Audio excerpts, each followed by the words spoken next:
Okay, तो sir ये बताइए कि आप लाइब्रेरी जाते थे, ऑब्जर्व करते होंगे, देखते होंगे कि बाकी लोग भी कैसे पढ़ते हैं। कई लोगों का वहाँ पर से सिलेक्शन नहीं हो पाता है। तो ऐसी क्या गलतियाँ वो करते हैं जो आप ऑब्जर्व करते थे, जो जो भी यहाँ पर स्टूडेंट जाता है लाइब्रेरी, वो अवॉइड करना चाहिए उनको?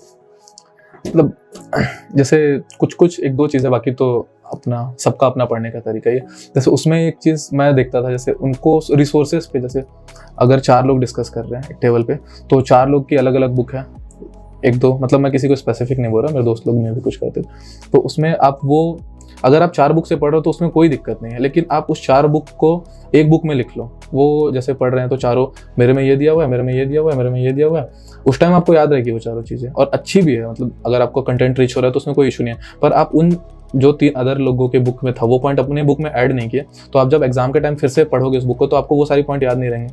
तो उस सारे पॉइंट्स में जो आप अपना टाइम उस टाइम सोचने या सुनने या बात करने में लगाया, वो टाइम आपका वेस्ट हो गया। तो आप अपने रिसोर्स पे भरोसा रखो। अगर ऐसा कुछ कर रहे हैं, 3-4 बुक से पढ़ रहे हो, तो आप अपने एक बुक में रख लो। जैसे मैं भी 3-4 बुक अगर पढ़ भी रहा हूँ, तो मैं जैसे रामकुमार बिहार पढ़ रहा हूँ हिस्ट्री के लिए, तो मेरे को जो जो पॉइंट लगता था कि मेरे को प्री में या मेंस में काम आ सकता है, तो मैं उसको अपने एक पेज में लिख लेता था। या ग्रंथ अकादमी का बुक पढ़ रहा हूँ, मोटा एक आता है, तो मैं उसको नोट डाउन कर लेता था। और एक है कि एक मतलब ऐसा ट्रेंड है कि काफ़ी लोगों में ये ट्रेंड है कि CGPSC में 1-2 बार में नहीं होता है, या फिर जैसे पेपर के, मेरे साथ कई सारे इंसिडेंट होते थे। जैसे पेपर के 1 महीने पहले कोई मेरे से आके पूछ रहा है कि टेस्ट जैसे दे रहा हूँ तो एक बार पूरा रिवाइज हो गया। उस टाइम कम से कम 3-4 बार इंसान का रिवाइज हो जाता है, पर एक बार रिवाइज हो गया जो मेंस दे रहा है ऐसा पूछ रहा है, तो 1-2 बार रिवाइज करके आप कभी नहीं निकाल पाओगे एग्जाम। उस टाइम कम से कम 4-5 बार रिवाइज हो, तो फिर बोलता था हाँ एक बार तो हो गया।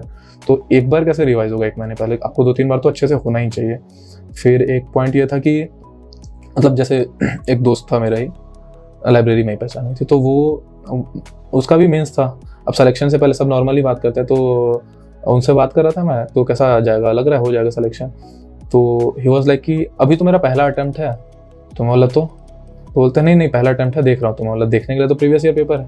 बोलते हैं हाँ राइटिंग प्रैक्टिस नहीं किया हूँ ये वो। तो पहला अटेम्प्ट में ही लोग क्लियर कर रहे हैं। जैसे नीतीश है, उसका पहले अटेम्प्ट में है, और काफ़ी लोग पहले अटेम्प्ट में ही क्लियर कर रहे हैं। पहला मेंस या पहला अटेम्प्ट, ये सब मतलब एक्सक्यूज़ अपने दिमाग में रखते हैं कि नहीं पहले अटेम्प्ट में नहीं होगा, या कोई सीनियर कि अभी टाइम लगेगा ऐसा। तो सीनियर का सुनना नहीं चाहिए। तो मतलब अगर आपको लग रहा है कि वो आपका जो बिलीफ है उससे अगेंस्ट बता रहे हैं, तो सब आप अपनी स्ट्रेटजी से ही क्लियर करोगे। आपका जो हार्डवर्क है, आपका जो इनसाइट्स चीज़ों को लेके, उसी से क्लियर होगा।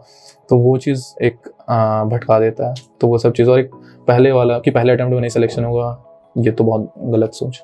बहुत सारी चीज़ें हैं ना जो मतलब आप चाहते नहीं, फिर भी आपके माइंड में अगर फीड हो जाता है ना, जो आपके लिए धीरे से प्रेजुडिस बन जाता है, एक मेंटल बैरियर पहले से ही बना देता है, वो बहुत इफेक्ट करता है आपके एग्जाम के टाइम पे। हाँ, जैसे इसका है कि जैसे प्रेजुडाइज जो आप पूर्वाग्रह बोल रहे हैं, तो जैसे 2017 का पेपर हुआ था प्री का, तो उसमें कट ऑफ 70 के अप्रॉक्स कुछ गया था।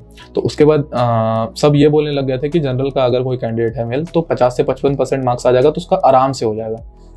तो सेम मेरे साथ भी हुआ था कि मैं ऐसे ही प्रेजुडाइज बना के चला गया था कि 50-55% करना है। तो हम लोग कैलकुलेट कर रहे थे कि अगर 65 क्वेश्चन बनाएंगे, 8 भी गलत होता है, तो लगभग 11 क्वेश्चन के अप्रॉक्स माइनस करके 54% आ जाएगा, सिलेक्शन हो जाएगा।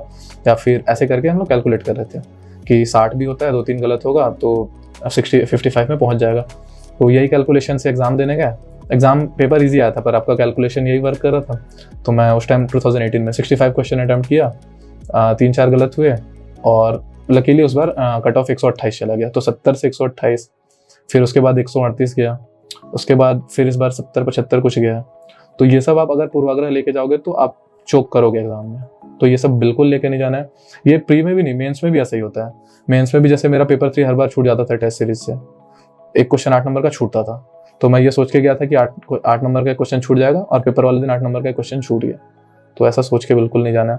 मेरे जैसे ऐसे का मैं बता रहा हूँ, ऐसे में मैं हर बार जितने भी मॉक टेस्ट देता था, तो मैं लगभग 4 ऐसे प्रिपेयर करता था। फिर लिखते लिखते लास्ट में मैं 5वां ऐसे का भी सिनॉप्सिस बना के पहले 4 वाले में से एक को ड्रॉप करके वो 5वां पिक करता था। तो यही मेरे दिमाग में पेपर के टाइम पे भी रहता था। तो पेपर में भी मैं दोनों बार 5-5 ऐसे का सिनॉप्सिस बना के 4 लिखा हूँ। तो ये प्रेजुडाइज बिल्कुल लेके नहीं जाना चाहिए। वो आपको